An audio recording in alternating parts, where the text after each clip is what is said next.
What is going on, guys? Today I'm going to be reviewing the new TV series on the USA Network called Colony, created by Carlton Cuse, the executive producer of Lost, and most recently, The Strain on FX. So in this series, we have a couple of big stars, Josh Holloway from the hit series Lost, and Sarah Wayne Callies from, most notably known for her role in The Walking Dead and Prison Break, which, by the way, might be coming back to Fox. So let's get right into the story. The Colony takes place in this dystopian, futuristic Los Angeles, California setting, where we have a couple, Katie, played by Sarah Wayne Callies, and Will, played by Josh Holloway, are a couple. They have 2 children. So everyone in the city of Los Angeles is being monitored. The government is keeping a close eye on everybody. So they have this special unit, the Colony Transitional Authority, and the entire community, the entire city of Los Angeles is surrounded by this huge, thick wall. And if you look around, some of the buildings, they look damaged. They just have this worn-out kind of look to them, as if there was some kind of war or that just happened, which is actually the case. It doesn't really go in depth about telling us what it is in the first episode. But we can assume that there was some kind of alien invasion. So the military organization, like I said, is called the Transitional Authority. But the actual members of this organization are known as Red Hats. They wear a black and red uniform, and they just maintain order in the city. They make sure that everyone's following curfew laws.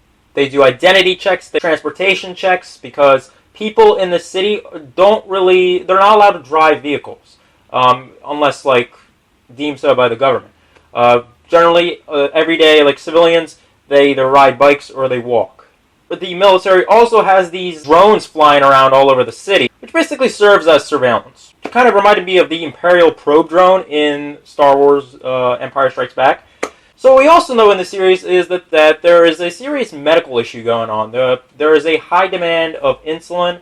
Additionally, we learn that there is also a resistance in the colony. So amidst all this, Katie and Will are actually looking for their son. They have 2 children. We learn that there is actually a 3rd child that was separated from them during this conflict known as the Arrival. So in the episode, Will he sneaks into another sector of the city with this guy named Spider, and in the process he gets caught. They arrest him, and they start telling him, look, we won't send your family to the slave factory if you start working for us. Help us find and track down the resistance and take them down. The military does not like what's going on with this resistance. They want to get rid of them as soon as possible.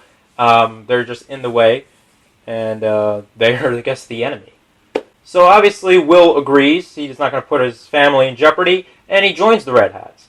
Little does he know that his wife is actually a member of the resistance. So Katie ends up finding out about this, and now she has an inside source, her husband. She's going to be reporting to the resistance all the information that her husband's going to be sharing with her. He doesn't know that she's working with the resistance. So that's the basic setup of the series. I would say overall it's a pretty solid start for the show. It's not a perfect show, but I don't expect it to be a perfect show.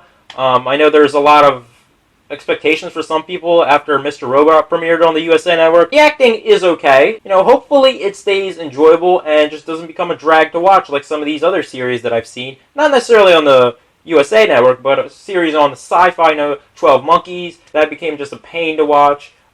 Legends on TNT, though I'm hearing the 2nd season has gotten better. But I'm just hoping that this show stays interesting and then it just doesn't become really tiresome. The performances, like I said, are okay. Josh Holloway does a pretty decent job, but there are times where he does resemble the character of Sawyer from Lost, being a smartass sometimes, and he's got the same haircut from Lost, so my biggest concern for the show is that it doesn't start feeling similar. I don't want to think that this show is going to become another attempt to copy something that's already out there, like District 9 or Falling Skies. District 9 is a successful movie. Falling Skies, in my opinion, I think it's a pretty good TV series. I don't want to think that this show is going to start copying things, But I guess we'll see in weeks to come where they go. This could be like a Mr. and Mrs. Smith, set in this science fiction setting, because you got the husband and wife, they're working for 2 different operations, and Eventually, they're going to headbutt and have to decide what they're going to do. We'll see. The fact that they are working for different organizations, that could be a good thing, that could be a bad thing. It depends on how they choose to handle. So overall, I'll say, like I said, it's a pretty solid start. We'll see where they go from here. Colony premieres on the USA Network on Thursdays at 10. So thank you guys so much for watching. As always, you can like, comment, and subscribe. And I'll see you next time for more unboxings, reviews, and movie news.